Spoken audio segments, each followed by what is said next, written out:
l'âme. Après un certain temps, une blessure entra dans la cellule et me trouva presque morte. Effrayée, elle alla trouver la mère maîtresse, qui, en vertu de l'obéissance, m'ordonna de me lever.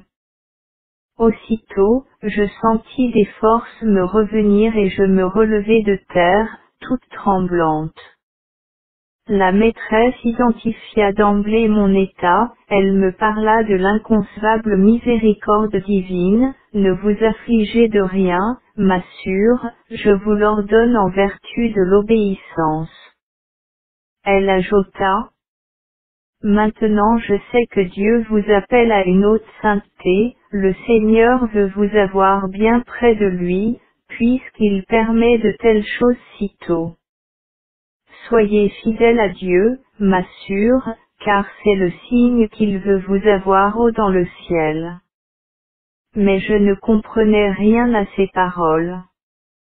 Quand je suis entré à la chapelle, je sentis comme si tout se détachait de mon âme, comme si je venais de sortir de la main de Dieu.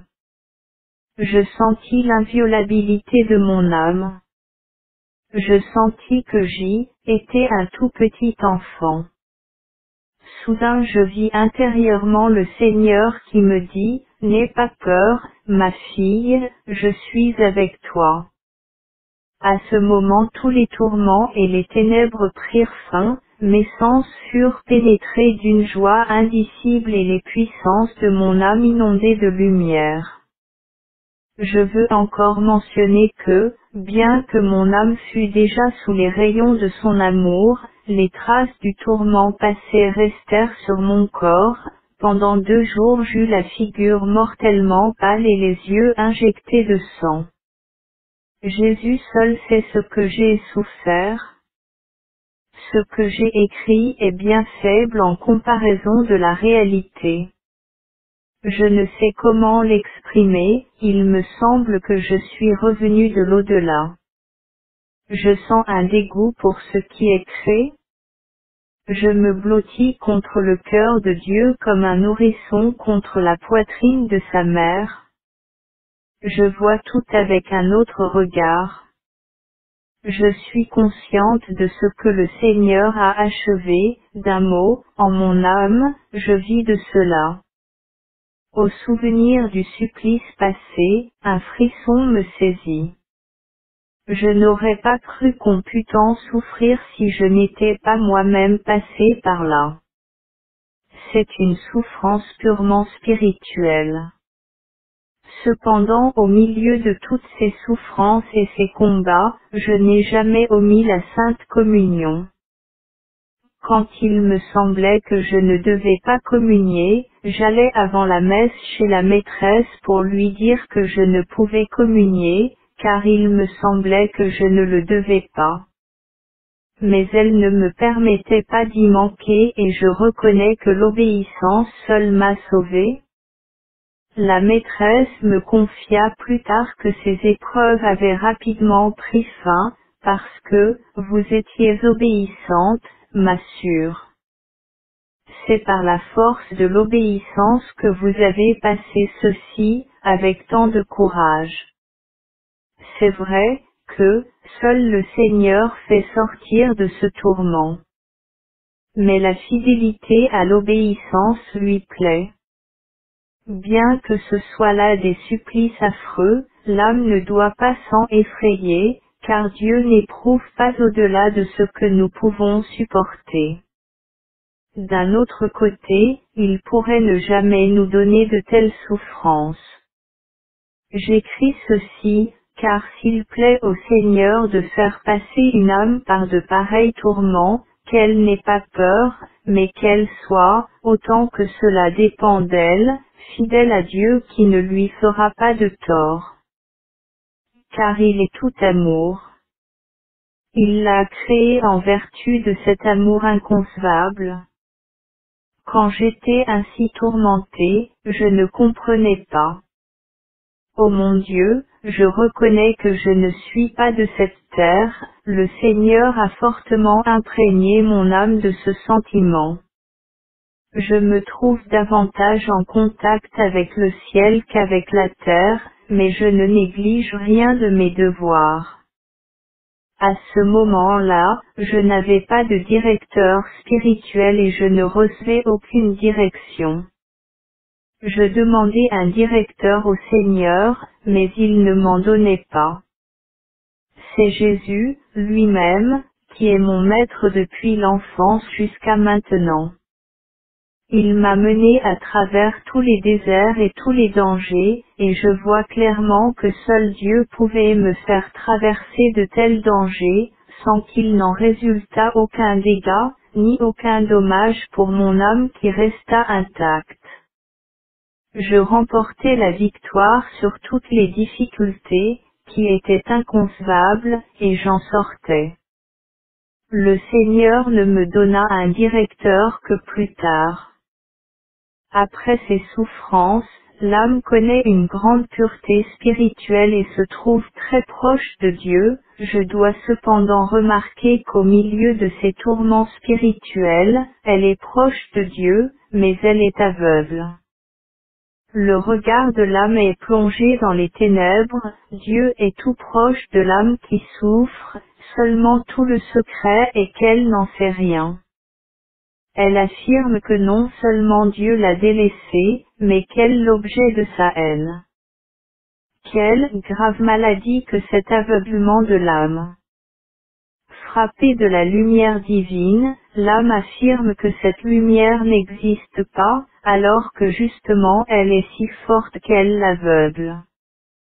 Malgré tout, j'ai reconnu plus tard que Dieu est plus proche de l'âme dans ces moments qu'à d'autres, car elle ne pourrait pas endurer ces épreuves à l'aide d'une simple grâce. La toute-puissance de Dieu agit ici à l'aide d'une grâce extraordinaire, car autrement l'âme succomberait au premier choc. Ô divin Maître, vous seul êtes à l'œuvre dans mon âme.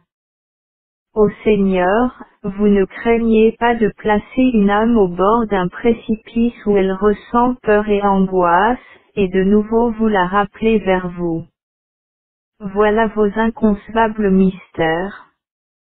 Lorsque pendant ces tourments de l'âme, je tâchais de m'accuser dans la confession de toutes les plus petites choses, le prêtre s'étonnait que je ne commette pas de faute plus grave et il me dit, si vous êtes aussi fidèle à Dieu pendant ces tourments, ceci, seul, est la preuve que Dieu vous soutient, m'assure, d'une grâce particulière, et c'est aussi bien que vous ne le compreniez pas.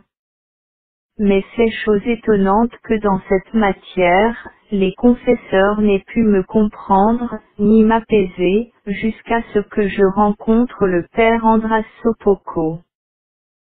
Quelques mots sur la confession et les confesseurs.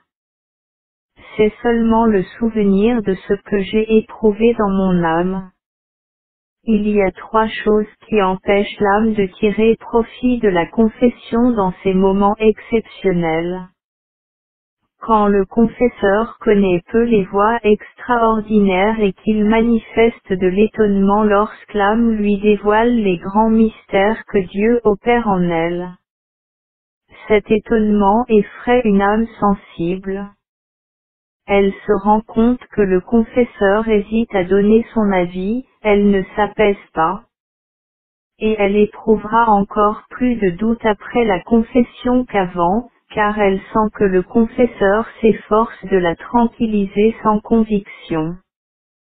Ou bien, ce qui m'arriva, le confesseur, ne pouvant pénétrer quelques-uns des secrets de l'âme, refuse d'entendre sa confession et manifeste une certaine peur quand cette personne s'approche du confessionnal. Comment peut-on, dans ces conditions, puiser de l'apaisement au confessionnal? À mon avis, dans ces moments d'épreuve divine peu ordinaires pour l'âme, il devrait lui indiquer un confesseur expérimenté et instruit, ou bien chercher lui-même la lumière pour donner à l'âme ce dont elle a besoin, mais non pas lui refuser la confession. Car en agissant ainsi, il expose le pénitent à un grand danger et plus d'une âme peut s'écarter de la voie où Dieu voulait la voir s'engager. C'est une chose très grave, je l'ai moi-même expérimenté. Je commençais déjà à vaciller malgré les dons tout particuliers de Dieu, et bien que Dieu, seul, m'apaisa, j'ai toujours désiré y ajouter le sceau de l'Église. Quand le confesseur ne permet pas de s'exprimer en toute sincérité et qu'il montre son impatience, alors l'âme se tait et ne dit pas tout. Et elle retirera moins encore si le confesseur commence à éprouver cette âme, sans la connaître, car alors au lieu de l'aider, il lui fait du tort.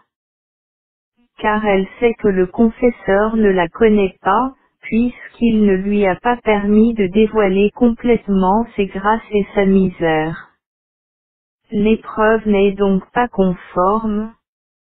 J'ai subi quelques épreuves qui m'ont fait rire. J'exprimerai mieux ceci par une comparaison, le confesseur est le médecin de l'âme. Mais comment le médecin peut-il donner le remède qui convient s'il ne connaît pas la maladie?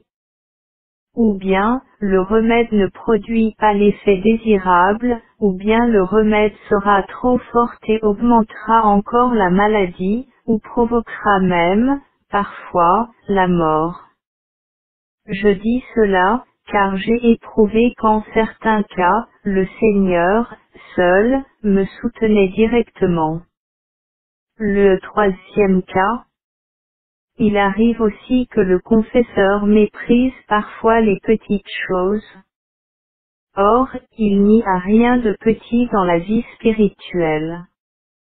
Parfois un détail, en apparence insignifiant, permettra de découvrir une chose plus grave, et sera pour le confesseur le faisceau lumineux qui lui permettra de connaître l'âme.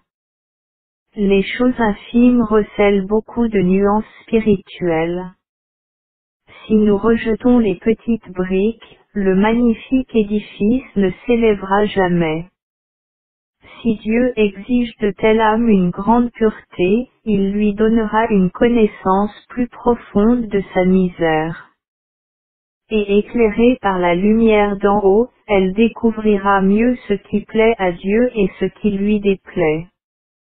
Le péché est selon la connaissance et la lumière de l'âme, le même mal que les imperfections, bien qu'elle sache que le péché est strictement la matière du sacrement. Mais pour l'âme qui tend à la sainteté, ces petites choses sont d'une grande importance, et le confesseur ne peut les mépriser.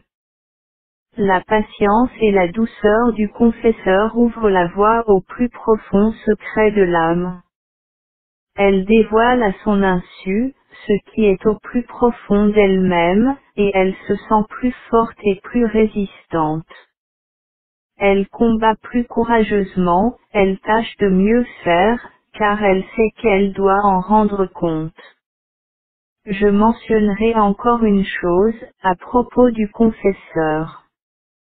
Il doit mettre l'âme à l'épreuve, la sonder, l'exercer pour savoir s'il a affaire à de la paille, à de fer ou à de l'or pur.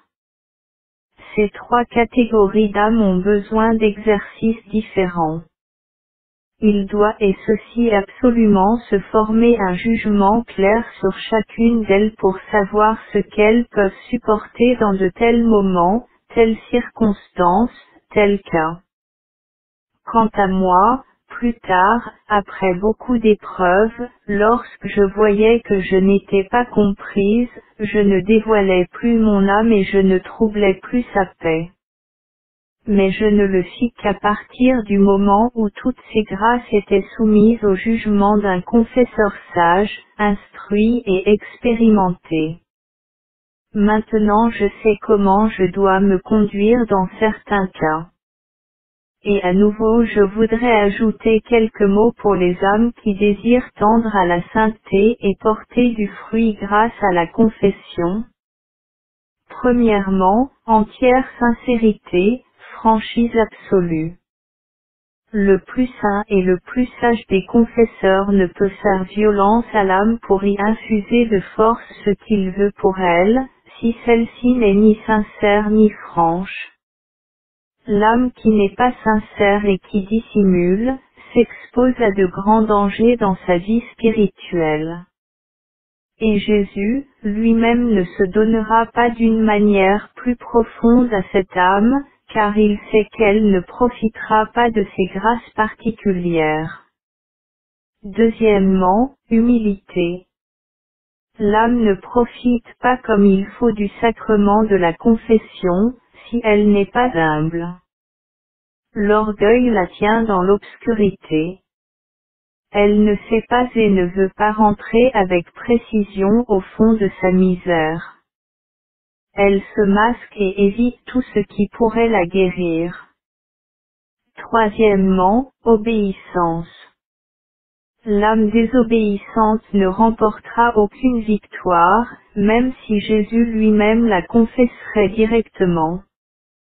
Le plus expérimenté des confesseurs n'aidera en rien cette âme.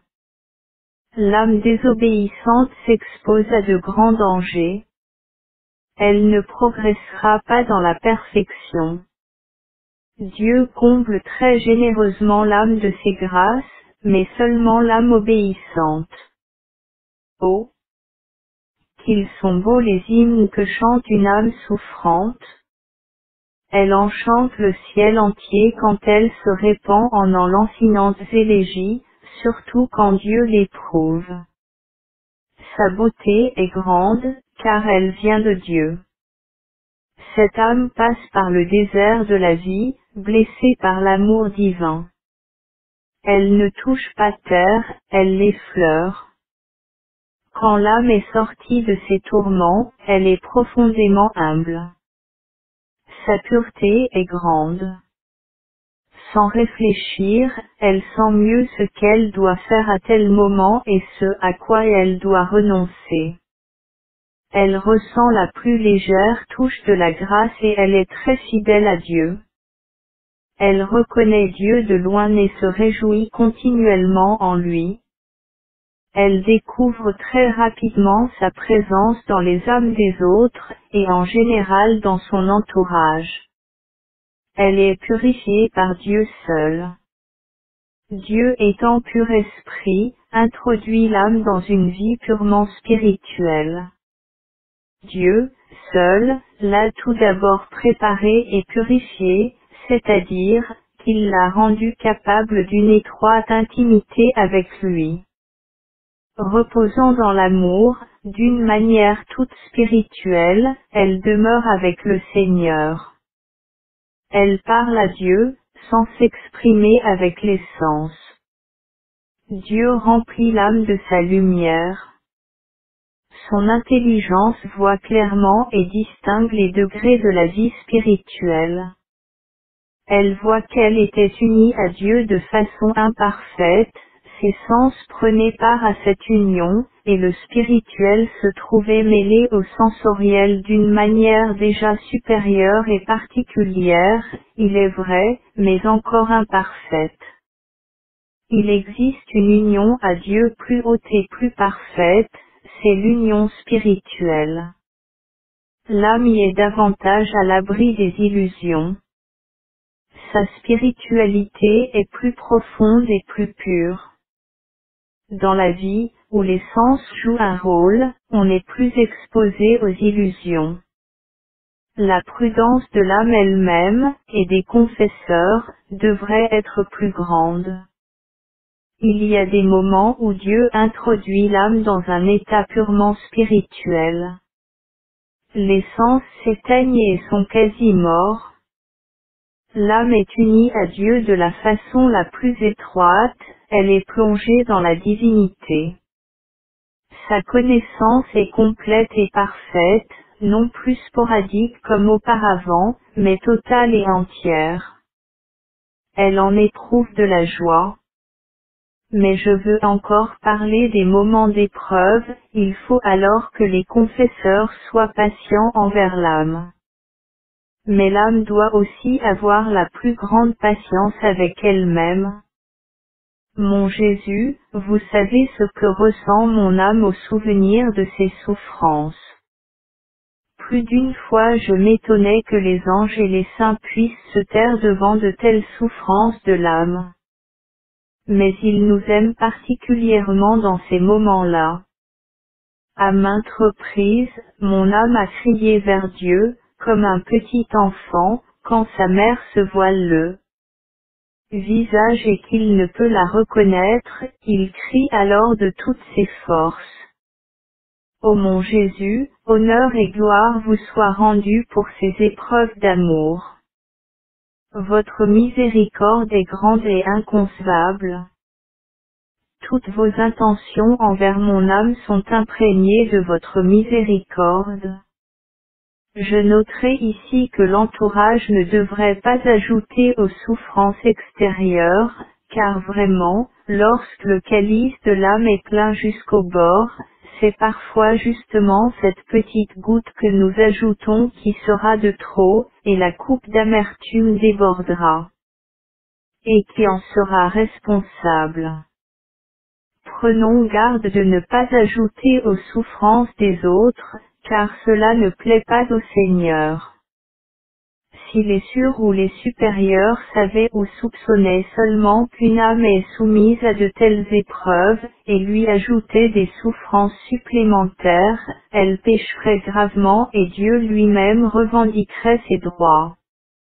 Je ne parle pas des cas qui de par leur nature sont péchés, je parle de ceux qui ne laissent pas d'habitude. Gardons-nous d'avoir de telles âmes sur la conscience. C'est grande faute dans la vie religieuse, d'ajouter des souffrances à une âme souffrante. Je ne parle pas pour tous, mais cela arrive. Ne nous permettons pas d'émettre des jugements de toutes sortes et de parler quand il vaudrait mieux se taire. La langue n'est qu'un petit membre, mais elle fait de grandes choses. Une religieuse, qui n'est pas silencieuse n'arrivera jamais à la sainteté, c'est-à-dire qu'elle ne deviendra jamais sainte. Qu'elle ne s'illusionne pas. À moins que ce soit l'Esprit divin qui parle par sa bouche, il lui est alors défendu de se taire. Cependant pour entendre la voix divine, il faut garder le silence intérieur, et être silencieuse, non d'un silence morne, mais d'un silence de l'âme qui est recueillement en Dieu. On peut beaucoup parler sans rompre le silence, et par contre, parler peu et toujours rompre le silence. Oh! Quel dommage irréparable cause le manque de silence. On fait beaucoup de tort au prochain, mais plus encore à soi-même. À mon avis, et d'après mon expérience, la règle concernant le silence devrait figurer à la première place. Dieu ne se donne pas à une âme bavarde qui bourdonne comme un faux bourdon dans la ruche, mais elle ne fait pas de miel, l'âme bavarde est vide à l'intérieur. Il n'y a en elle ni vertu fondamentale, ni intimité avec Dieu. Il n'est pas question pour elle, d'une vie plus profonde, d'une douce paix, ni du silence où demeure le Seigneur. Celui qui n'a jamais goûté à la douceur du silence intérieur est un esprit inquiet qui trouble le silence d'autrui. J'ai vu beaucoup d'âmes qui étaient dans les gouffres de l'enfer pour n'avoir pas su garder le silence. Elles me l'ont dit elles-mêmes, lorsque je les questionnais pour savoir ce qui avait causé leur perte. C'étaient des âmes religieuses.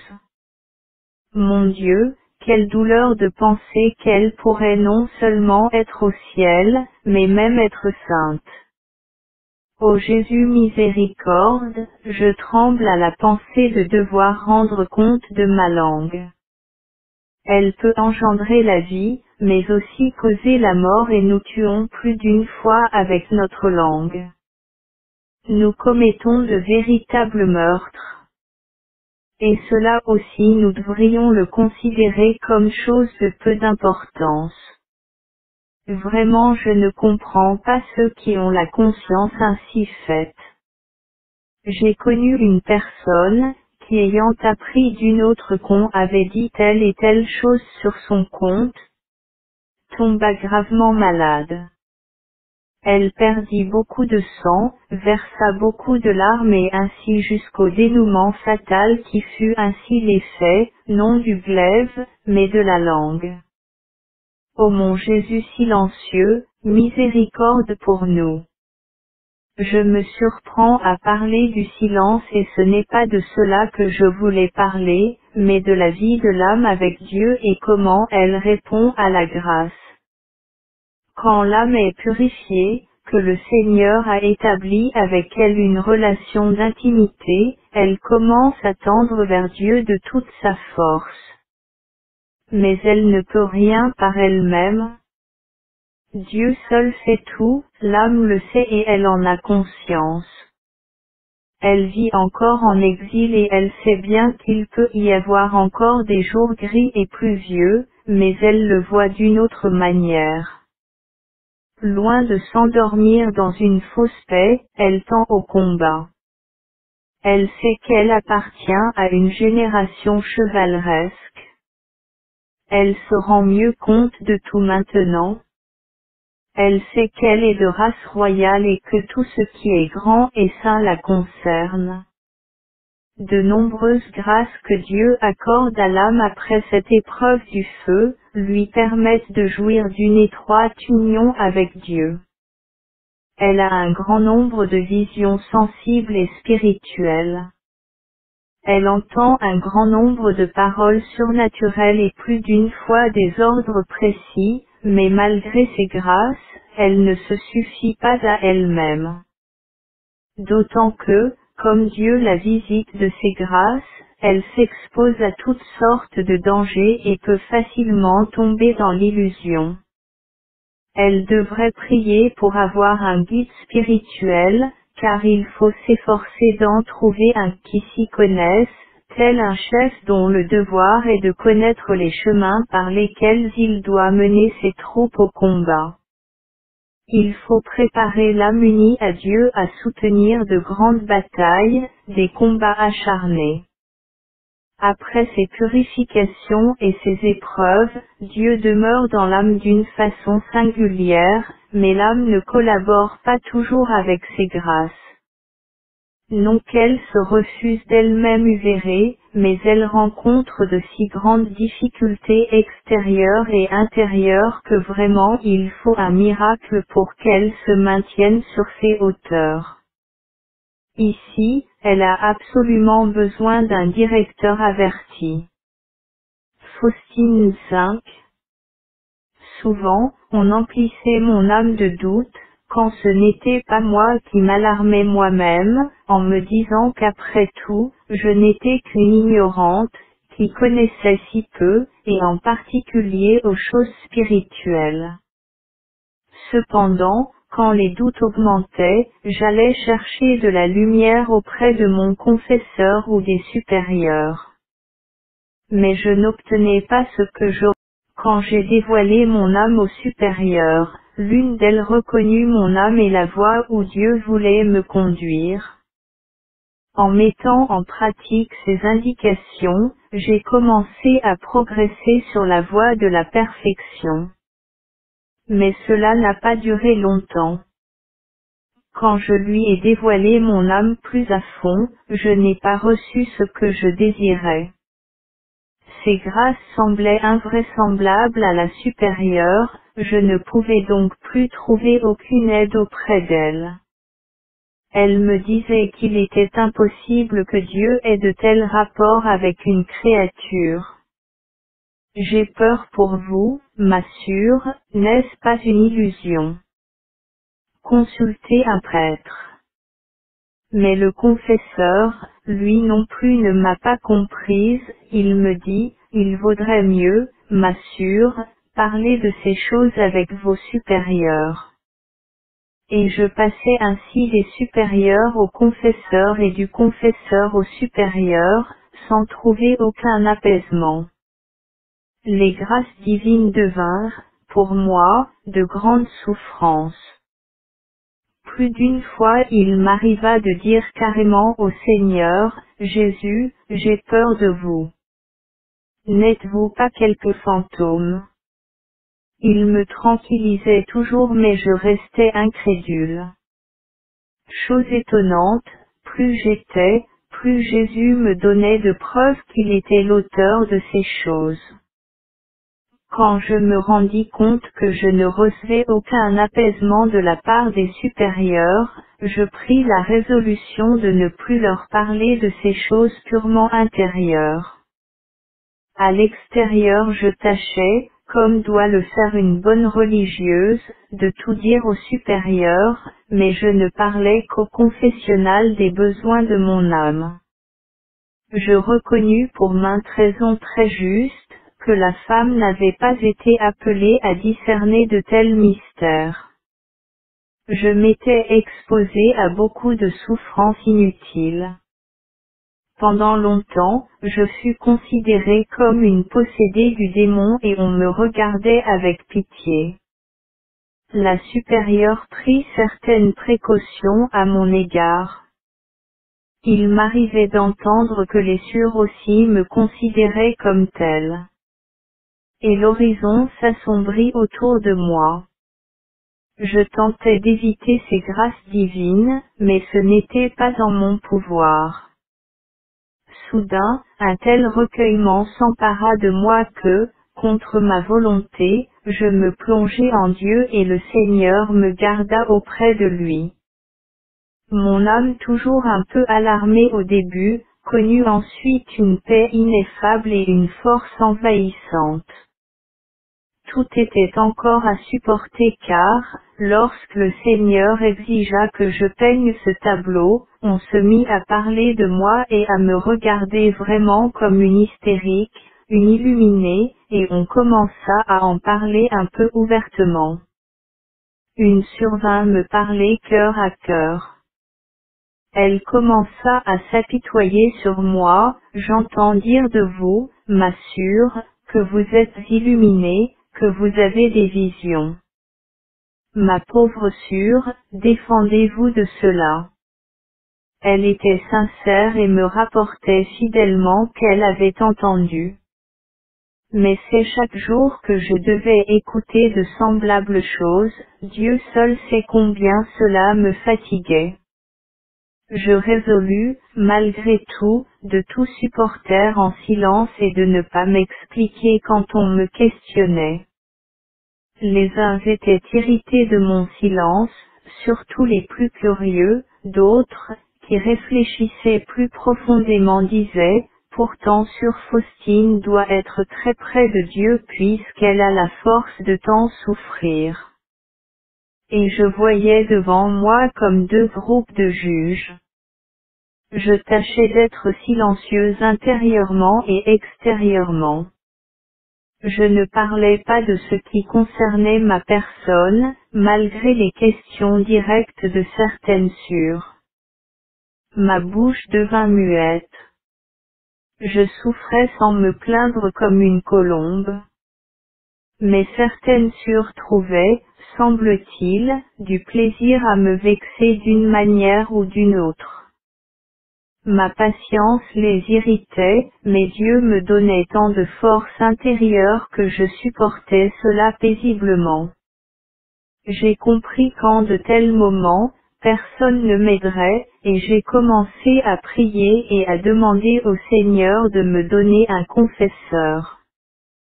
Je désirais qu'un prêtre me dise seulement, soyez tranquille, vous êtes en bonne voie, ou bien, rejetez tout ceci, car cela ne vient pas de Dieu.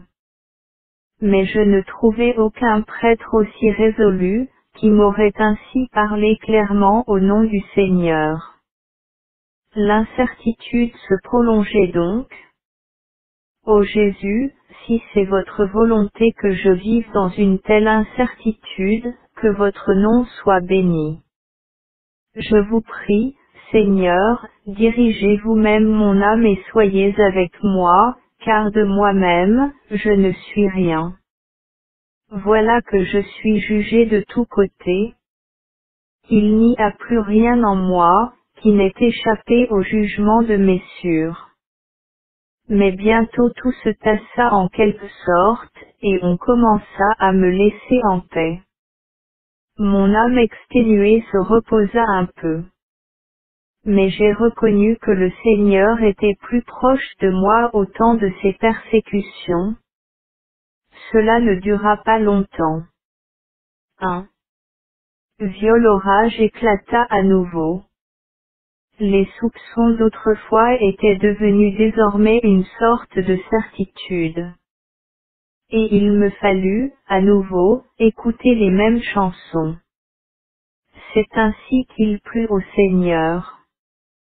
Mais, chose singulière, même à l'extérieur je rencontrais des insuccès. Cela me causa beaucoup de souffrances de toutes sortes, connues de Dieu seul. Je faisais tout mon possible pour tout faire avec la plus grande pureté d'intention. Je voyais désormais que j'étais partout surveillé, comme un voleur, à la chapelle, pendant mon travail, dans ma cellule.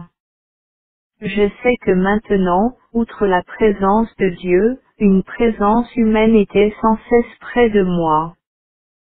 Cette présence humaine me fatiguait beaucoup. À certains moments je me demandais si je devais oui ou non me déshabiller pour me laver. Mon pauvre lit était décidément souvent contrôlé. Le rire me prit quand je vis qu'on ne laissait même pas mon lit en paix. Une sœur me dit elle-même, que chaque soir, elle venait voir dans ma cellule comment je me comportais. Mais malgré tout, les supérieurs sont toujours des supérieurs, et en dépit des humiliations personnelles que j'en reçus plus d'une fois et des doutes de toutes sortes dont elles me remplirent, elles me permettaient toujours ce que le Seigneur exigeait de moi, non comme je le demandais, mais d'une autre façon, elles satisfaisaient les exigences du Seigneur, et me donnaient la permission de ses pénitences et de ses rigueurs. Un jour, une de ses mères se fâcha si fort contre moi, et m'humilia tellement que je crus que je ne pourrais pas le supporter. Elle me dit, extravagante, hystérique, visionnaire, allez-vous en de cette chambre, que je ne vous vois plus. Elle déversa sur moi tout ce qui lui passait par la tête. Arrivé dans ma cellule, je suis tombé devant la croix et je regardais Jésus, ne pouvant plus prononcer un mot. Pourtant je gardais ceci secret devant les autres et je fis comme si rien ne s'était passé entre nous. Satan profite toujours de tels moments, des pensées de découragement commencèrent à me venir à l'esprit. Voilà la récompense de ta fidélité et de ta sincérité. Comment peut-on être sincère lorsqu'on est si incomprise? Jésus, Jésus, je n'en puis plus. Et je tombais de nouveau à terre sous le poids de ce fardeau. La sueur commença à m'inonder, et je fus saisi de frayeur. Je n'avais personne sur qui m'appuyer intérieurement. Tout à coup, j'entendis une voix dans mon âme, n'aie pas peur, je suis avec toi. Une singulière lumière éclaira mon esprit et je compris que je ne devais pas me laisser aller à une telle tristesse. Une force me remplit et je sortis de la cellule avec un nouveau courage pour souffrir. Cependant j'ai commencé à me négliger un peu. Je ne prêtais plus attention à ces inspirations intérieures et m'appliquais à me dissiper. Mais malgré le bruit et la dissipation, je voyais ce qui se passait en mon âme. La parole de Dieu est éloquente et rien ne peut l'assourdir. J'ai commencé à éviter les rencontres du Seigneur dans mon âme, car je ne voulais pas être victime d'illusions.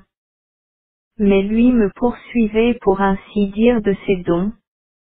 Et vraiment je ressentais tour à tour tourment et joie. Je ne mentionne pas ici les diverses visions et grâces que Dieu m'accorda dans ces moments, j'en ai parlé ailleurs. Je noterai seulement ici que ces souffrances, ayant déjà atteint un sommet, je pris la résolution d'en finir avec mes doutes avant mes vues perpétuelles.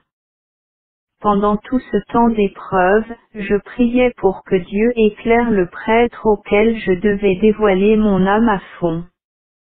Je demandais à Dieu, de m'aider lui-même et de me donner la grâce de pouvoir exprimer les choses les plus cachées qui ont lieu entre le Seigneur et moi, et de me disposer à accepter toutes les décisions de ce prêtre comme venant de Jésus seul. Sa décision m'importait peu. Je ne désire que la vérité, et une réponse décisive, à certaines questions. Je m'en remets complètement à Dieu, et mon âme désire la vérité. Je ne puis rester plus longtemps dans le doute, tout en ayant dans mon âme une si grande certitude que ces choses proviennent de Dieu, que je donnerai ma vie pour cela. J'ai cependant placé la vie du confesseur au-dessus de tout. Et j'ai décidé de faire ce qui déciderait, et d'agir d'après les indications qu'il me donnera. Je regarde ce moment comme étant décisif pour le progrès de toute ma vie. Je sais que de cela dépendra tout. Peu importe, si ce qu'il me dira, sera en accord avec mes inspirations, ou tout à fait contraire, cela ne me trouble pas. Je désire connaître la vérité et la suivre. Jésus, vous pouvez m'aider. Et depuis ce moment j'ai pris une nouvelle voie. Gardant secrètes toutes les grâces reçues, j'attends ce que le Seigneur m'enverra. Ne doutant de rien, dans mon cœur, je priais le Seigneur qu'il daigne m'aider dans ces moments, et un certain courage entra dans mon âme. Je dois encore mentionner que certains confesseurs aident l'âme et sont comme des pères spirituels quand tout va bien. Mais quand l'âme se trouve dans de plus grands besoins, alors ils sont perplexes et ne peuvent ou ne veulent pas comprendre l'âme. Ils tâchent de se débarrasser d'elle au plus vite, mais si l'âme est humble, elle peut en retirer au moins un peu de profit. Dieu seul jettera parfois un faisceau de lumière au fond de cette âme, à cause de son humilité et de sa foi. Quelquefois le confesseur dit des choses qu'il n'avait pas du tout l'intention de dire, sans s'en rendre compte lui-même. Oh! Que l'âme croit bien que ce sont les paroles mêmes du Seigneur. Certes nous devons croire que chaque mot entendu dans le confessionnal a un caractère divin, mais les paroles dont je viens de parler proviennent, elles, directement de Dieu. Et l'âme sent que le prêtre ne parle pas de lui-même, il dit des choses qu'il n'avait pas l'intention de dire. Voilà comment Dieu récompense la foi. J'ai éprouvé cela moi-même à maintes reprises. Il y avait un prêtre très savant et fort estimé, il m'arrivait parfois d'aller me confesser à lui qui était toujours très sévère. Et il s'opposait à ces choses. Mais une fois il me répondit, sachez, m'assure que si Dieu exige que vous acheviez ceci, il ne faut pas vous y opposer. Dieu veut parfois être loué justement de cette façon. Soyez tranquille, ce que Dieu a commencé, Dieu le finira. Mais je vous le dis, fidélité envers Dieu et humilité. Une fois encore, humilité. Rappelez-vous bien ce que je vous ai dit aujourd'hui. Je me suis réjoui et j'ai pensé que peut-être, ce prêtre m'avait comprise. Mais les circonstances changèrent de telle sorte que je ne me suis plus jamais confessé à lui. Une fois, une des mères plus âgées m'appela et ce fut sur ma tête comme un coup de foudre dans un ciel qui semblait serein, à tel point que je ne savais pas ce dont il s'agissait. Je compris assez vite que c'était pour des choses qui ne dépendaient pas de moi. Elle me dit, ôtez-vous de la tête, ma sœur, que Jésus soit si intime avec vous. Une telle misère, une telle imperfection. Rappelez-vous que Jésus n'est en rapport si intime qu'avec les saints. J'ai avoué qu'elle avait raison, que j'étais misérable, mais néanmoins confiante en la miséricorde divine. Quand j'ai rencontré le Seigneur, je me suis humilié et j'ai dit, Jésus, vous n'êtes pas, à ce qu'il paraît, en rapport intime avec des misérables comme moi. Sois tranquille, ma fille, c'est justement par une telle misère, que je veux montrer la puissance de ma miséricorde. J'ai compris que cette mère voulait seulement m'humilier. Ô mon Jésus, vous m'avez bien éprouvé pendant cette courte vie, j'ai compris beaucoup de choses, tellement même que cela m'étonne maintenant. Oh, comme il est bon de se livrer totalement à Dieu et de lui permettre d'agir pleinement dans l'âme. Pendant la 3e probation, le Seigneur me fit comprendre que je devais me sacrifier pour lui, afin qu'il puisse faire de moi tout ce qu'il lui plairait. Je dois me placer devant lui en attitude d'oblation. Au premier moment, j'étais tout effrayé, sentant que j'étais un abîme de misère, moi qui me connaissais bien. J'ai répondu encore une fois au Seigneur, je suis la misère même, comment puis-je être un otage? Tu ne le comprendras pas aujourd'hui. Demain, pendant ton adoration, je te le ferai connaître. Mon cœur frémit autant que mon âme. Ces mots s'enfoncèrent profondément dans mon âme. La parole de Dieu est vivante. Lorsque je suis venu pour l'adoration, j'ai senti intérieurement que j'étais entré dans le temple du Dieu vivant dont la majesté est grande et inconcevable. Et il me fit connaître ce que sont vis-à-vis de lui les esprits les plus purs. Bien que ne voyant rien, la présence divine me pénétra jusqu'au fond de moi-même.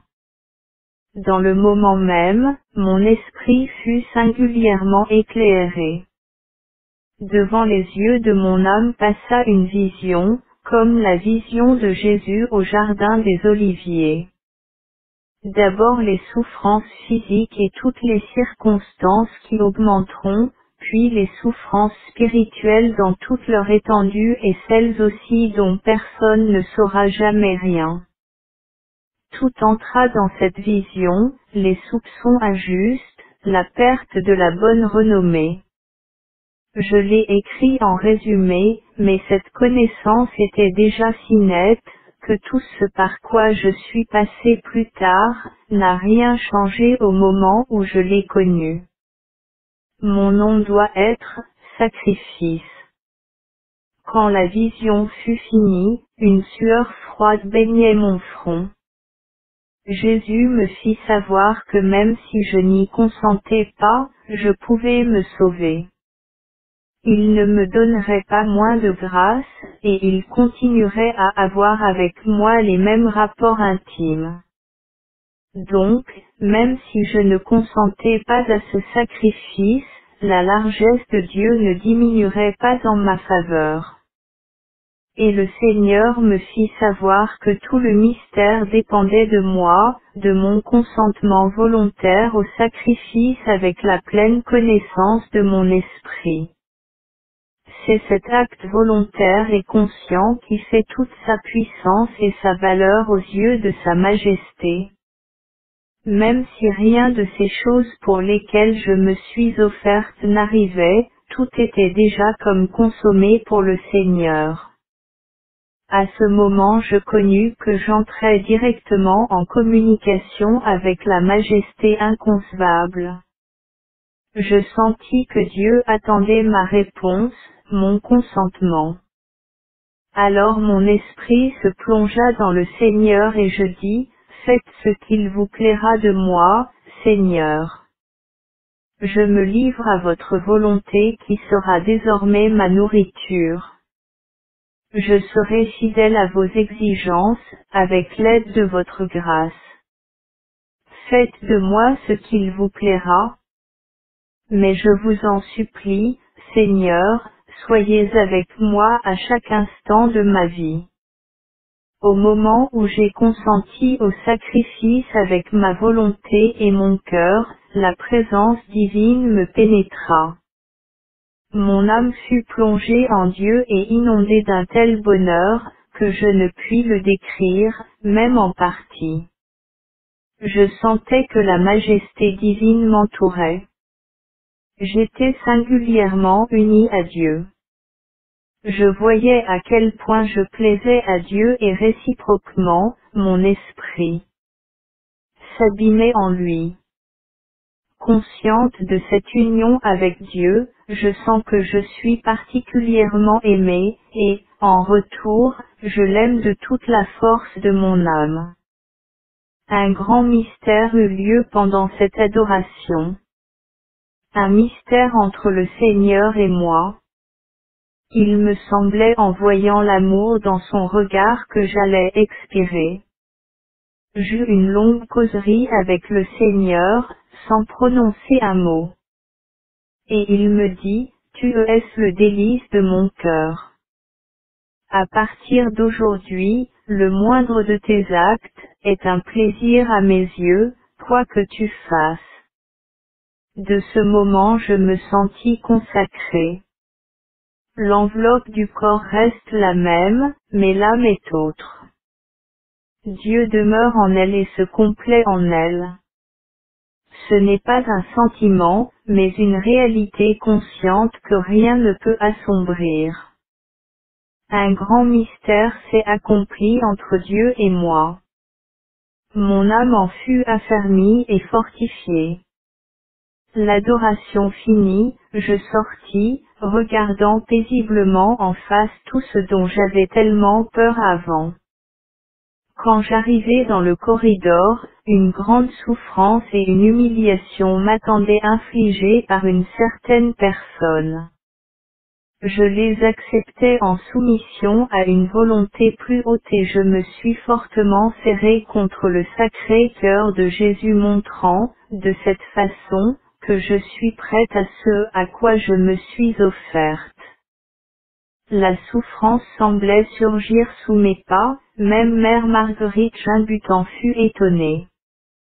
Beaucoup de choses échappaient aux autres, car vraiment il n'y avait pas de quoi y faire attention.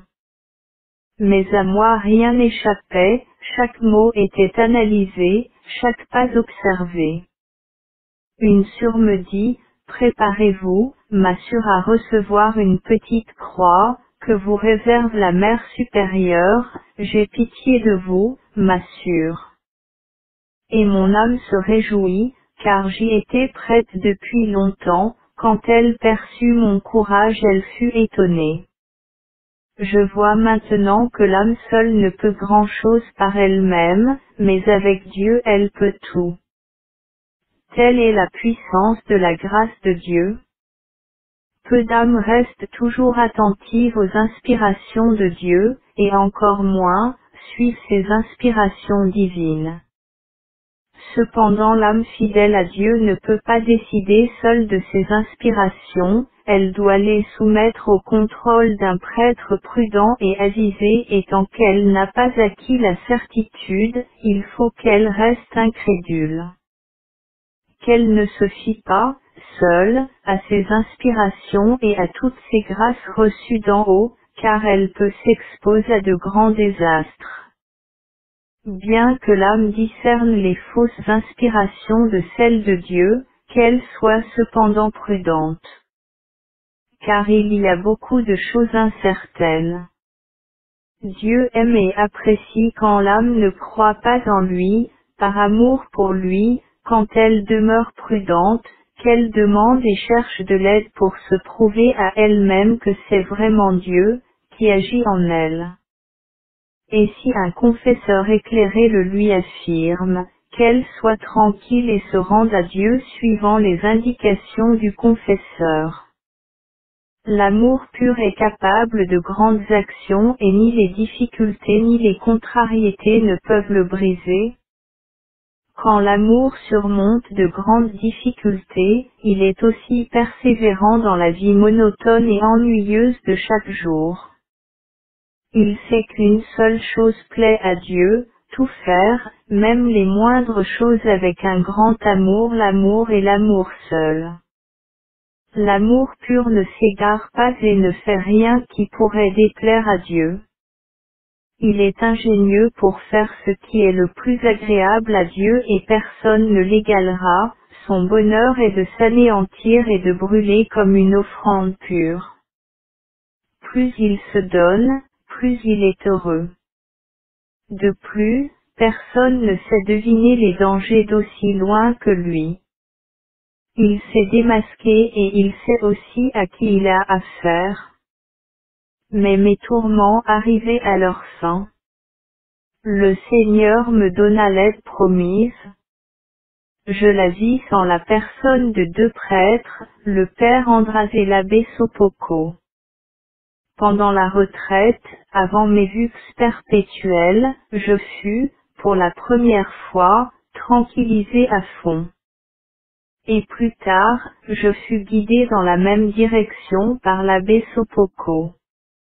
Ainsi s'accomplit la promesse du Seigneur. Lorsque je fus tranquillisé et instruite de la façon dont je devais avancer dans les voies divines, mon esprit s'est réjoui dans le Seigneur, et il me semblait que je ne marchais pas, mais que je courais. Les ailes déployées pour le vol, j'ai commencé à planer en plein soleil, et je ne descendrai pas jusqu'à ce que je repose en celui en qui mon âme s'est perdue pour l'éternité. Et je me suis totalement soumise à l'influence de la grâce, les abaissements de Dieu envers mon âme sont bien grands. Je ne m'écarte ni ne me refuse, mais je me noie en lui, comme mon seul trésor. Je suis un avec le Seigneur. Le gouffre qui nous sépare, le Créateur et sa créature, semble avoir disparu. Pendant quelques jours, mon âme vécut comme en une incessante extase. La présence de Dieu ne me quittait pas un instant. Et je restais en continuelle union amoureuse avec le Seigneur. Cependant cela ne m'empêchait pas d'accomplir mes devoirs. Je sentais que j'étais transformé en amour, je brûlais toutes mes sans me consumer. Je m'anéantissais continuellement en Dieu. Dieu m'attirait à lui avec une telle force et une telle puissance que par moments je ne me rendais plus compte que j'étais sur terre. Si longtemps j'avais gêné et craint la grâce. Et maintenant Dieu, par l'intermédiaire du Père András, éloignait toutes les difficultés. Mon esprit fut tourné vers le soleil et s'épanouit dans sa lumière pour lui seul, je ne comprends plus. Ici la phrase s'interrompt et sur Faustine commence une toute autre pensée à la ligne suivante. J'ai gaspillé bien des grâces divines, car j'avais toujours peur d'être dans l'illusion. Dieu m'attirait à lui avec une telle puissance que souvent il n'était pas en mon pouvoir de résister à sa grâce lorsque j'étais soudain plongé en lui. Dans ces moments, il me remplissait d'une telle paix que, même quand je voulais, par la suite, m'inquiéter, je ne le pouvais pas. Et, un jour, j'entendis dans mon âme ces paroles, pour que tu sois assuré que c'est moi qui suis l'auteur de toutes ces exigences, je t'accorderai une paix si profonde que, même si tu voulais t'inquiéter et t'effrayer, aujourd'hui ce ne sera pas en ton pouvoir, l'amour va inonder ton âme jusqu'à l'oubli de toi. Plus tard, Jésus me donna un autre prêtre, devant lequel il m'ordonna de dévoiler mon âme. Je le fis au premier moment avec un peu d'hésitation, ce qui me valut une sévère réprimande de Jésus, à la suite de laquelle mon âme fut envahie par une profonde humilité. Sous sa direction cependant, mon âme progressait rapidement dans l'amour de Dieu, et de nombreuses demandes du Seigneur furent extérieurement accomplies. Plus d'une fois, son courage et sa profonde humilité retinrent mon attention. Oh! Que mon âme est misérable, elle a gaspillé tant de grâce. Je fuyais Dieu et il me poursuivait de ses grâces. Le plus souvent je recevais des faveurs de Dieu lorsque je ne m'y attendais pas. Depuis que le Seigneur m'a donné un directeur, je suis plus fidèle à la grâce. C'est avec ce directeur, et en vertu de sa vigilance pour mon âme que j'ai expérimenté ce qu'est la direction spirituelle, et comment Jésus la conçoit. Jésus m'avertissait de la plus petite faute. Il insistait sur le fait que c'est lui qui décide dans toutes les affaires que je soumettais à mon directeur et que tous les manquements envers celui-ci l'atteignaient lui-même. Quand mon âme commença à goûter un profond recueillement et la paix, sous cette direction, j'entendis souvent ces mots, plus d'une fois répétés, « Fortifie-toi pour le combat ». Jésus m'a souvent révélé que ce qui lui déplaît en moi, et plus d'une fois, il m'a réprimandé pour des choses minimes en apparence, mais qui, à vrai dire, avaient une grande signification. Il m'avertissait et m'exerçait comme un maître. Pendant de nombreuses années, c'est lui-même qui m'a élevé, jusqu'au moment où il me donna un directeur de conscience. Auparavant, il m'expliquait lui-même ce que je ne comprenais pas, maintenant il m'ordonne de questionner en toute chose mon confesseur. Il m'a souvent dit, je te répondrai par sa bouche, sois tranquille. Il ne m'est jamais arrivé de recevoir une réponse contraire à ce que le Seigneur exigeait de moi, dans le cadre de ce que j'avais soumis à mon directeur. Parfois Jésus me recommandait certaines choses, ignorées de tous, et quand je m'adressais à mon confesseur, celui-ci me recommandait la même chose. Cela n'arrivait pas souvent. Lorsqu'une âme a longtemps reçu lumière et inspiration en abondance et que ses confesseurs ont confirmé sa paix et la provenance divine de ses inspirations, si son amour est grand, Jésus lui indique qu'il est temps d'utiliser ce qu'elle a reçu et de passer à l'action. L'âme réalise que le Seigneur compte sur elle et cette connaissance augmente ses forces.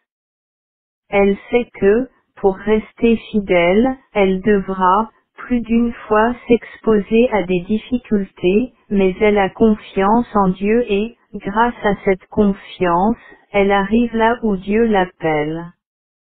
Les difficultés ne l'effraient pas, elles sont pour elle comme le pain quotidien. Elle ne l'effraie ni ne l'épouvante, de même que le fracas des canons ne terrifie pas le chevalier qui est constamment au cœur du combat. Loin d'avoir peur, elle écoute, afin de remporter la victoire, de quel côté l'ennemi attaque. Elle ne fait rien aveuglément, mais elle scrute, elle réfléchit profondément et, ne comptant pas sur elle-même, elle prie avec ferveur et consulte des chevaliers expérimentés et sages. Lorsqu'elle agit de la sorte, elle remporte presque toujours la victoire.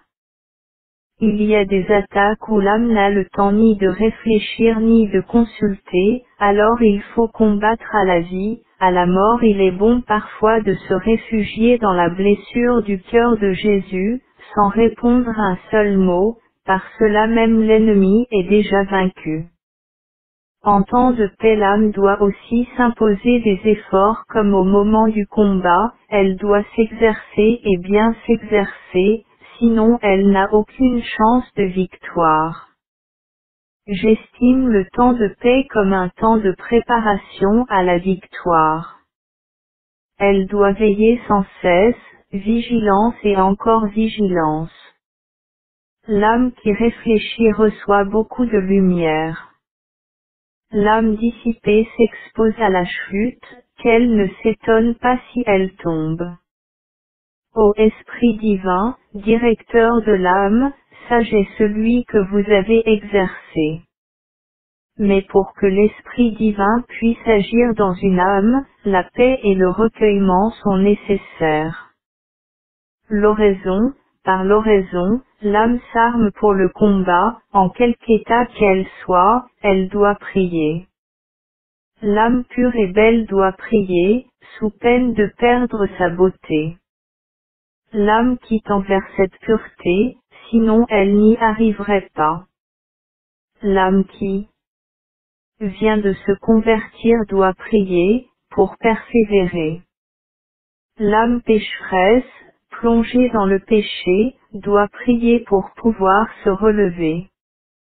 Ainsi il n'y a pas d'âme qui ne soit obligée de prier, car c'est par la prière que la grâce descend sur elle. Je me rappelle que j'ai reçu beaucoup de lumière pendant les adorations que je faisais pendant une demi-heure chaque jour, pendant le carême, prosterné devant le Saint-Sacrement. C'est alors que j'approfondis la connaissance que j'avais de moi-même, ainsi que celle de Dieu. Bien qu'ayant la permission des supérieurs, j'eus beaucoup de difficultés à faire ainsi oraison. Que l'âme sache que pour prier et persévérer dans l'oraison, il faut s'armer de patience et surmonter courageusement toutes les difficultés intérieures et extérieures. Les difficultés intérieures, les découragements, les sécheresses, les lourdeurs, les tentations. Les difficultés extérieures, c'est l'opinion humaine. Il faut savoir sauvegarder les moments destinés à l'oraison. J'en ai fait moi-même l'expérience, car si je ne faisais pas mon oraison au moment fixé, je la négligeais parce que, plus tard, mes devoirs m'en empêchaient, et même si j'avais la chance de la faire, c'était à grande peine, car ma pensée fuyait vers mes devoirs. J'avais aussi une autre difficulté, quand l'âme a bien fait son oraison, elle reste ensuite profondément recueillie intérieurement, et si d'autres personnes contrarient, alors, son recueillement, elle doit être patiente pour persévérer dans l'union à Dieu. Plus d'une fois il m'est arrivé que lorsque mon âme était très profondément abîmée en Dieu elle retira un plus grand profit de l'oraison, et Dieu m'accompagnait de sa présence durant la journée et, je restais recueilli pendant mon travail et je réalisais avec plus de soin et de précision. Et c'est justement alors qu'il m'est arrivé de recevoir le plus de reproches, sur mon manque de fidélité à mon devoir, sur mon indifférence à tout. Car les âmes moins recueillies veulent que les autres, qui sont pour elles un remords incessant, leur ressemblent. L'âme noble et sensible qui peut même être très simple, mais qui a des sentiments délicats, voit Dieu en tout et le rencontre partout, elle sait trouver Dieu même dans les choses les plus secrètes. Tout a de l'importance pour elle. Elle apprécie tout, elle remercie Dieu pour tout, elle tire un profit spirituel de tout, et tout lui est une occasion de louer Dieu. Elle a confiance en lui et ne de trouble pas quand vient le temps des épreuves. Elle sait que Dieu est toujours le meilleur des pères, et elle fait peu de cas de l'opinion humaine. Attentive au moindre souffle de l'Esprit Saint, elle jouit de cette hôte spirituelle et se tient près de lui comme un enfant près de sa mère. Là, où d'autres âmes s'arrêtent et ont peur, elle passe sans crainte et sans... Quand le Seigneur veut être seul près de l'âme et la conduire, il éloignera d'elle tout ce qui est extérieur. Lorsque je tombai malade et qu'on me transporta à l'infirmerie, cela me causa des ennuis.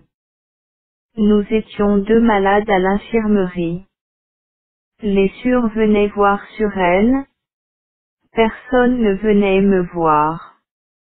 Il est vrai que c'est une infirmerie, mais chacune a sa cellule. Les soirées d'hiver étaient longues, Suresnes avait de la lumière, un récepteur de radio, moi je ne pouvais même pas préparer ma méditation, faute de lumière. Près de 2 semaines plus tard, un soir, je me plaignis au Seigneur de beaucoup souffrir et de ne même pas pouvoir préparer ma méditation, faute de lumière. Et le Seigneur me répondit que chaque soir il viendrait et m'indiquerait les points à méditer le lendemain. Ces points concernaient toujours sa douloureuse passion. Il me disait, considère ma passion devant Pilate. Et ainsi, pendant toute la semaine, je considérais, un par un, les différents moments de sa douloureuse passion. À partir de ce moment, une grande joie pénétra dans mon âme, et je ne désirais plus ni visite ni lumière, Jésus me suffisait en tout. La sollicitude des supérieurs pour les malades était bien grande, pourtant le Seigneur en avait disposé ainsi, je me sentais délaissé. Pour pouvoir agir seul, ce Maître incomparable éloigne tout ce qui est créé. Parfois j'éprouvais de telles persécutions et souffrances que, même Mère Marguerite me dit, sur votre voie, ma sœur, les souffrances surgissent comme d'elles-mêmes sous vos pas. Je vous vois, ma sœur, comme une crucifiée. Cependant j'ai remarqué que Jésus y est pour quelque chose. Soyez fidèles au Seigneur. Je désire noter un rêve que j'ai rêvé de Sainte Thérèse de l'Enfant Jésus. J'étais encore novice et j'avais certaines difficultés que je ne pouvais surmonter. Ces difficultés étaient intérieures et des difficultés extérieures s'y mêlaient. Je faisais des neuvaines à divers saints. Mais l'épreuve devenait de plus en plus lourde. Mes souffrances étaient si grandes que je ne savais plus comment vivre et soudain l'idée me vint de prier Sainte Thérèse de l'Enfant Jésus. J'ai commencé une neuvaine à cette sainte. Avant mon entrée au couvent, j'avais une grande dévotion envers elle. Je l'avais un peu négligée depuis. Mais dans la nécessité où je me trouvais, j'ai recommencé à la prier avec une grande ferveur. Le 5e jour de la neuvaine, Sainte Thérèse m'apparut en rêve, mais elle me semblait être encore sur la terre. Elle m'avait caché qu'elle était sainte et elle me consolait, disant que je ne devais pas tellement m'attrister de cette affaire, mais être plus confiante envers Dieu. Elle me disait, moi aussi, j'ai beaucoup souffert. Je ne croyais pas trop qu'elle avait tant souffert, et je lui dis, il me semble que vous ne souffrez pas du tout. Cependant Sainte Thérèse me répondit d'une manière convaincante. Elle ajouta, sachez ma sœur que dans 3 jours cette affaire arrivera à bonne fin. Comme je ne voulais pas trop la croire, elle me révéla qu'elle était sainte. À ce moment une grande joie emplit mon âme et je lui dis, vous êtes sainte. Elle me répondit, oui, je suis sainte. Ayez confiance, cette affaire sera réglée en 3 jours. Et je lui dis, Sainte Thérèse, dites-moi, est-ce que j'irai au ciel? Elle répondit, oui, vous irez au ciel, ma sœur. Et serai-je sainte? Oui, vous serez sainte, répondit-elle. Mais, Thérèse, serai-je sainte comme vous, sur les autels? Et elle répondit, oui, vous serez sainte comme moi. Mais vous devez avoir une grande confiance en Jésus. Et je lui demandai alors si mon père et ma mère iraient au ciel, si. Ici sur Faustine a interrompu la phrase. Elle me répondit qu'il irait au ciel. Et mes frères et mes sœurs iront-ils au ciel? Elle ne me donna pas une réponse sûre, mais elle me dit que je devais beaucoup prier pour eux. Je compris qu'il avait besoin de beaucoup de prières. C'était comme un rêve, comme dit le proverbe, Dieu est foi, songe et mensonge. Cependant le troisième jour, je réglai cette difficulté très facilement. Tout s'accomplit exactement comme elle me l'avait dit. C'est un rêve, mais il avait sa signification. Une fois, alors que j'étais à la cuisine avec Surelle, elle s'est un peu fâchée contre moi, et comme pénitence elle me fit asseoir sur la table. Elle-même s'activait, elle nettoyait, frottait, et moi je restais assise sur la table. Les sœurs venaient et s'étonnaient de me voir ainsi. Chacune disait son mot, elle est désuvérée, quelle extravagante. Quelle sœur sera-t-elle? Je n'étais alors que postulante. Néanmoins, au nom de l'obéissance, je ne pouvais descendre, puisque la sœur m'avait ordonné, au nom de l'obéissance de rester assise jusqu'à ce qu'elle me dise de descendre. Vraiment, Dieu sait combien d'actes d'abnégation je fis alors. Il me semblait brûler de honte. Plus d'une fois, Dieu m'éprouva de la sorte pour me tremper intérieurement, mais il me récompensa de cette humiliation par une grande consolation. Pendant la bénédiction, je le vis très beau. Jésus me regarda avec bienveillance et dit, « Ma fille, n'aie pas peur des souffrances, je suis avec toi. » Une autre fois j'étais de service pendant la nuit, et la peinture de ce tableau me faisait beaucoup souffrir. Je ne savais plus à quoi m'en tenir tant on m'avait persuadé que c'était une illusion. Par ailleurs, un prêtre m'avait dit que peut-être justement, Dieu voulait être honoré par ce tableau et qu'il fallait donc tâcher de le faire peindre. Cependant mon âme était très fatiguée. Quand je suis entré dans la petite chapelle, j'ai approché ma tête du tabernacle, j'ai frappé à la porte et j'ai dit, « Jésus, voyez quelle grande difficulté me cause ce tableau. » J'entendis alors une voix venant du tabernacle, « Ma fille, tes souffrances ne vont plus durer longtemps. » Un jour je vis deux routes, l'une large, sablonneuse et semée de fleurs, pleine de joie, de musique et de toutes sortes de plaisirs. Les hommes passaient sur cette route dansant et s'amusant.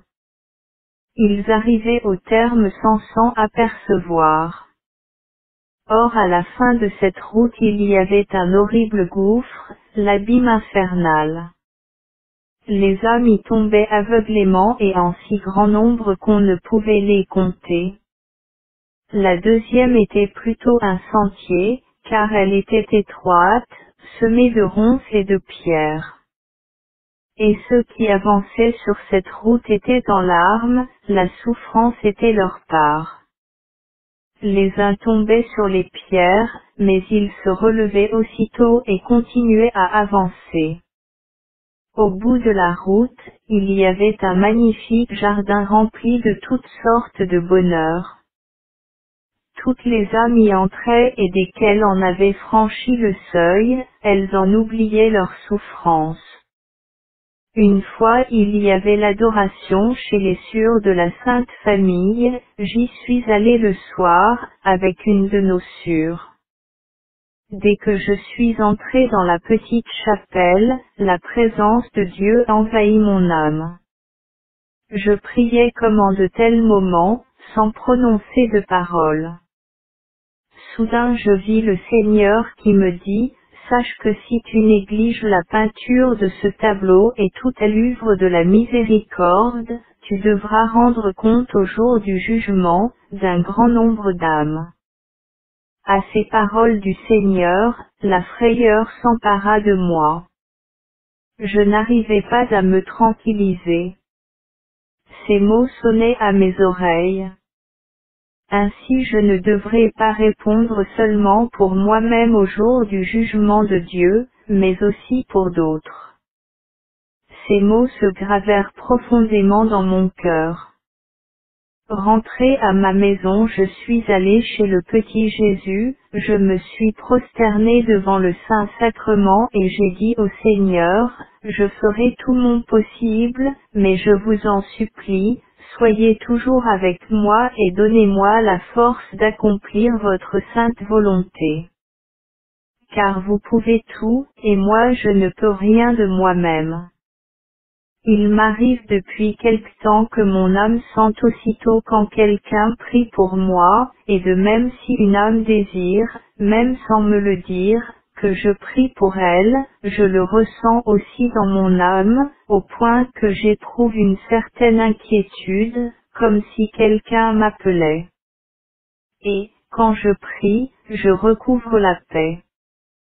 À un certain moment je désirais beaucoup communier, mais j'avais un doute, et je ne suis pas allé à la Sainte Table. J'en souffrais terriblement. Tandis que j'étais occupé à mon travail, il me semblait que mon cœur éclatait de douleur. Tandis que j'étais occupé à mon travail, le cœur plein d'amertume, Jésus se trouva soudain près de moi et me dit: Ma fille, n'omets pas la Sainte Communion, à moins que tu saches que tu le laisses tomber gravement. De plus qu'aucun doute ne t'arrête pour t'unir à moi dans mon mystère d'amour. Tes menues fautes disparaîtront dans mon amour, comme un brin de paille jeté dans une grande fournaise. Sache que tu m'attristes beaucoup quand tu m'être délaisse dans la Sainte Communion. Le soir, quand je suis entré dans la petite chapelle, j'entendis, ma fille, médite ces paroles, étant tombé en agonie, il priait plus instamment. Lorsque j'ai commencé à réfléchir plus profondément, mon âme fut envahie par une grande lumière. J'ai reconnu qu'il nous faut beaucoup de persévérance dans l'oraison et que notre salut dépend souvent d'une prière bien difficile. J'étais à Kiekers pour peu de temps, pour remplacer une de mes sœurs. Or un après-midi, passant par le jardin, je me suis arrêté au bord du lac. Pendant un long moment je restais là, pensive. Soudain, je vis Jésus près de moi. Il me dit avec bonté, j'ai créé tout ceci pour toi, mon épouse.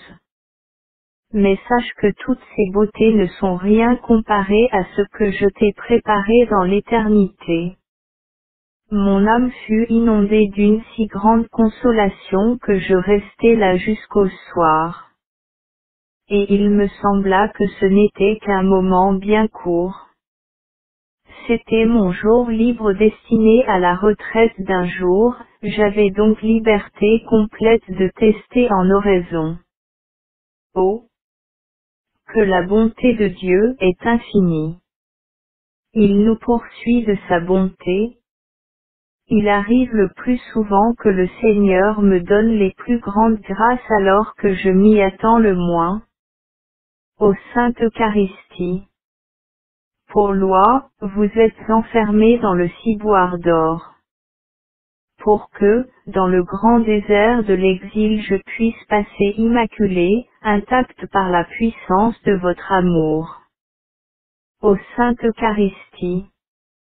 Pour moi, vous êtes enfermés dans le ciboire d'or, pour que, dans le grand désert de l'exil, je puisse passer immaculé, intact, par la puissance de votre amour. Ô Sainte Eucharistie. Hôte de mon âme, le plus pur amour de mon cœur. Que votre clarté dissipe les ténèbres. Vous ne refusez pas vos faveurs au cœur plein d'humilité. Ô Sainte Eucharistie. Enchantement du ciel. Bien que vous cachiez votre beauté, et que vous vous présentiez à moi dans une parcelle de pain, la force de la foi déchire ce voile. Le jour de la croisade, qui est le 5e jour du mois, tombait le premier vendredi du mois. Aujourd'hui c'est mon jour pour monter la garde d'honneur devant Jésus. Mon devoir était de réparer tous les outrages et les manques de respect envers le Seigneur, de prier qu'en ce jour aucun sacrilège ne soit commis. Mon esprit était ce jour-là d'un singulier amour pour l'Eucharistie. Il me semblait être changé en brasier. Quand je m'approchai de la Sainte Communion et que le prêtre me donna Jésus, une seconde hostie s'accrocha à sa manche et je ne savais pas laquelle des deux je devais recevoir. Alors que je réfléchissais un instant, le prêtre impatient me fit de la main le signe de recevoir l'hostie qu'il me présentait. Dès que je l'eus reçue, l'autre tomba sur mes mains. Le prêtre continua à donner la Sainte Communion jusqu'au bout de la table de communion, cependant que moi je tenais Jésus sur mes mains pendant tout ce temps. Quand le prêtre revint, je lui présentai l'hostie pour qu'il la remette dans le ciboire. Car, après avoir reçu Jésus, je ne pouvais, avant de l'avoir consommé, dire que l'autre hostie était tombée. Mais pendant tout le temps où j'ai eu l'hostie en main, je ressentais une telle puissance d'amour que, de toute la journée, je ne pus ni manger ni reprendre connaissance. J'ai entendu ces paroles venant de l'hostie, je désirais reposer sur tes mains et pas seulement dans ton cœur. Et soudain, au même instant, je vis Jésus. Mais quand le prêtre s'approcha, je ne vis plus que l'hostie à nouveau. Ô Marie, Vierge Immaculée, pur cristal pour mon cœur. Vous êtes ma force, ô encre puissante. Vous êtes le boulier et la défense du cœur pauvre. Ô Marie, vous êtes pure, incomparable, Vierge et Mère en même temps.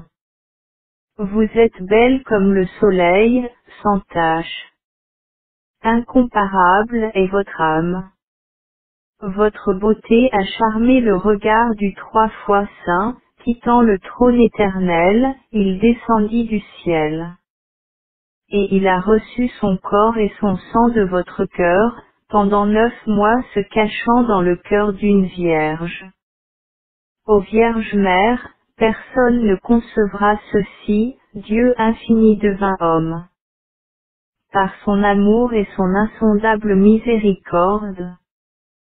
Par vous, Mère, il nous est donné de vivre éternellement avec lui.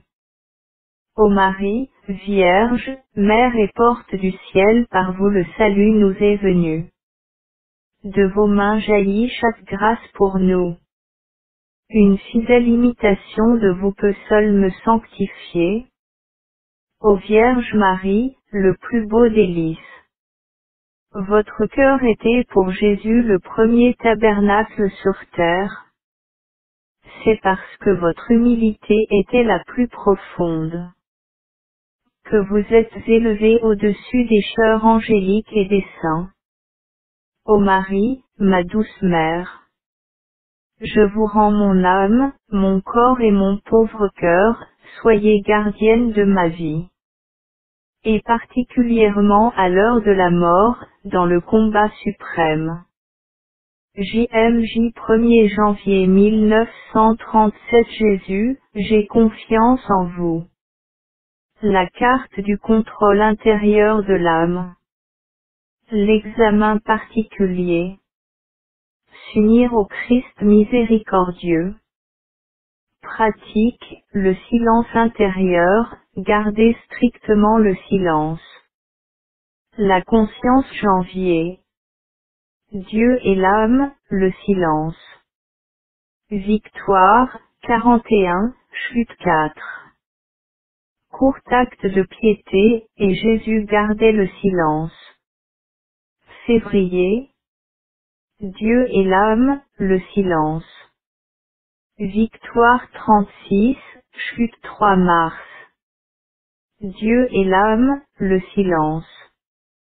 Chute 3. Court acte de piété, Jésus, enflammez mon cœur d'amour. Avril. Dieu et l'âme, le silence. Victoire, 61, chute, 4 court acte de piété, avec Dieu, je peux tout. Mais, Dieu et l'âme, le silence. Victoire, 92, chute, 3 court acte de piété, dans son nom est ma force. Juin. Dieu et l'âme, le silence. Victoire, 64, chute, un court acte de piété, tout pour Jésus. Juillet. Dieu et l'âme, le silence. Victoire, 62, chute, 8. Court acte de piété, reposez-vous, Jésus, dans mon cœur. Août. Dieu et l'âme, le silence. Victoire, 88, chute, 7 court acte de piété, Jésus, vous savez. Septembre. Dieu et l'âme, le silence. Victoire, 99, chute 1. Court acte de piété, Jésus, cachez-moi dans votre cœur. Octobre. Dieu et l'âme, le silence. Victoire, 41, chute, 3 court acte de piété, Marie, unissez-moi à Jésus.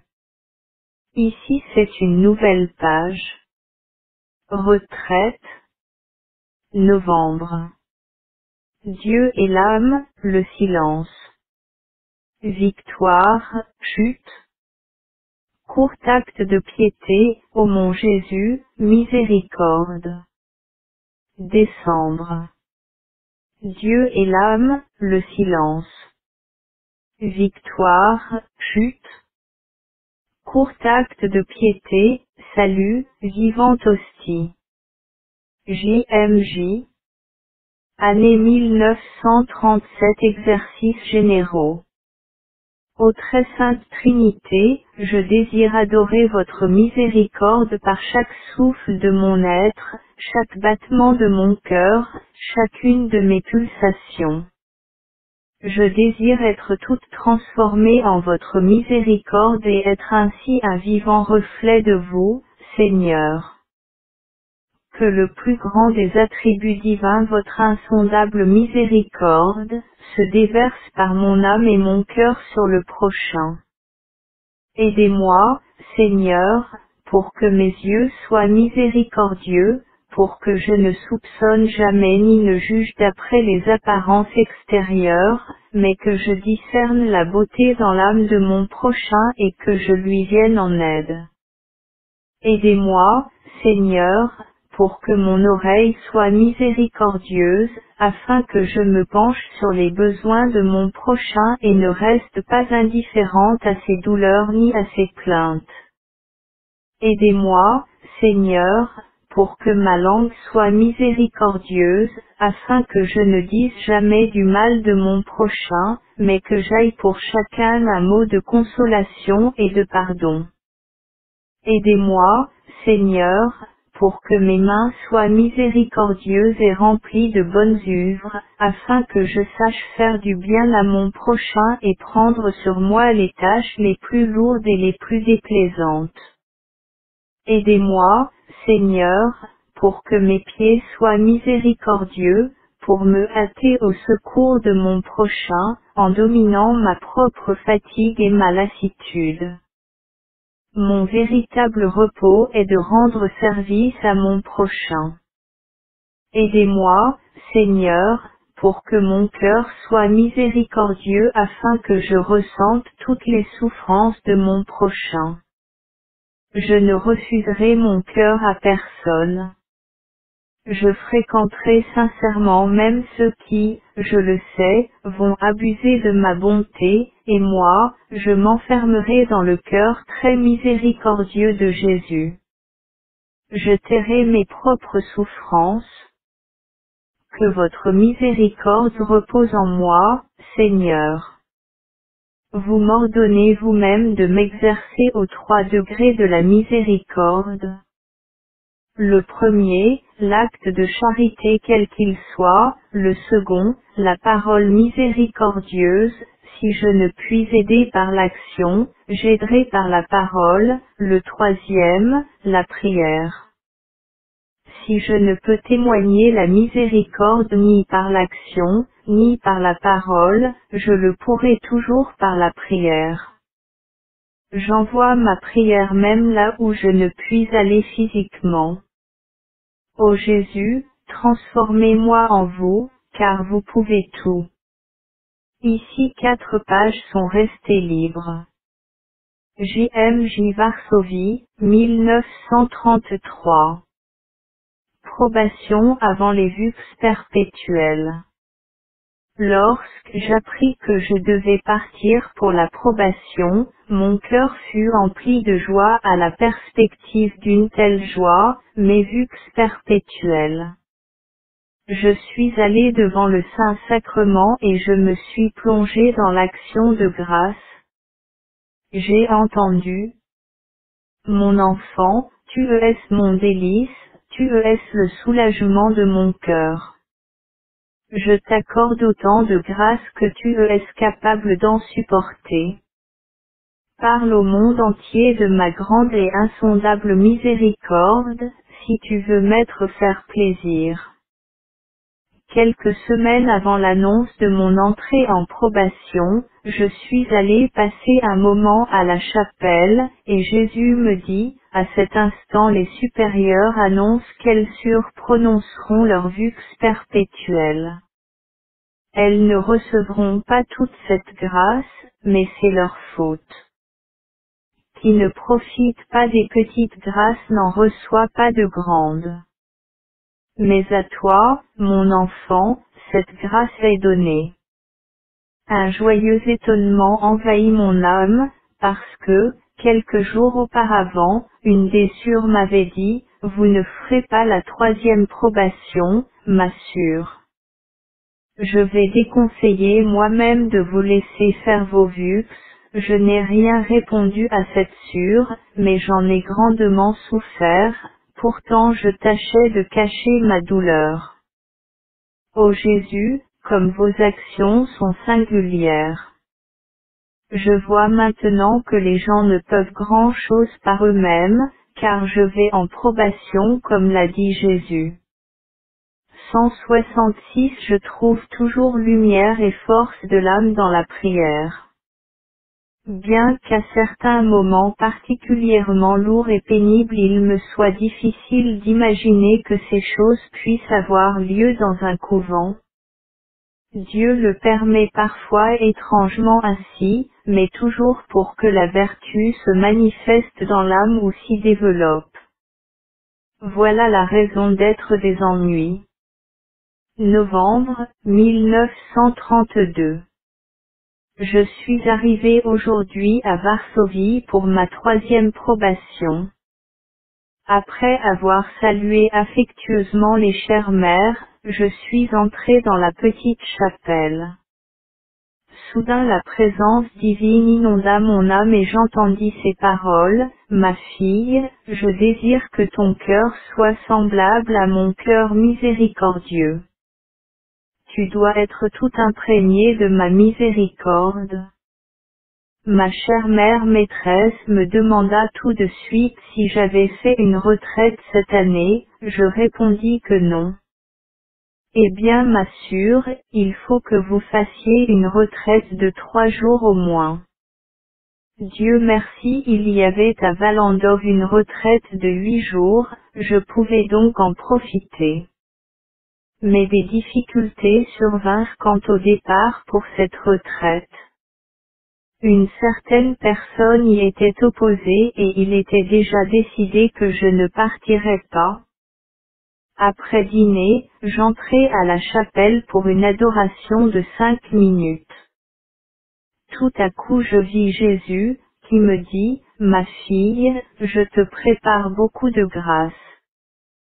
Tu les recevras pendant la retraite que tu commenceras demain. » Je répondis, « Jésus, cette retraite est commencée et je ne dois pas partir. » Et il me dit, « Prépare-toi à commencer demain la retraite. Et c'est moi qui arrangerai ton départ avec les supérieurs. » Et soudain Jésus disparut. Je me suis demandé comment cela allait arriver. Mais tout de suite j'ai rejeté toute réflexion, et j'ai consacré tout mon temps à la prière, demandant au Saint-Esprit la lumière pour connaître toute la misère que je suis. Et après un moment, je sortis de la chapelle pour aller à mon devoir. Bientôt la mère générale m'appela et me dit, « Ma sœur, vous partirez aujourd'hui avec mère Valéria à Valendov. Vous pourrez ainsi commencer votre retraite demain. Mère Valéria est là, vous partirez avec elle. » Près de 2 heures après, j'étais à Valendov. Je rentrai un instant en moi-même, et je reconnus que seul Jésus peut arranger des affaires de la sorte. Dès que la personne qui était si fortement opposée à ce que je fasse cette retraite me vit, elle manifesta son étonnement et son mécontentement. Sans y prêter attention, je l'ai salué affectueusement, et je suis allé chez le Seigneur pour savoir comment me conduire pendant la retraite. Dans une conversation avec lui, avant la retraite, Jésus m'apprit que cette retraite serait un peu différente des autres, tu vas tâcher d'avoir une grande paix dans tes rapports avec moi. J'éloignerai tous tes doutes à cet égard. Je sais que maintenant, quand je te parle, tu es tranquille. Mais,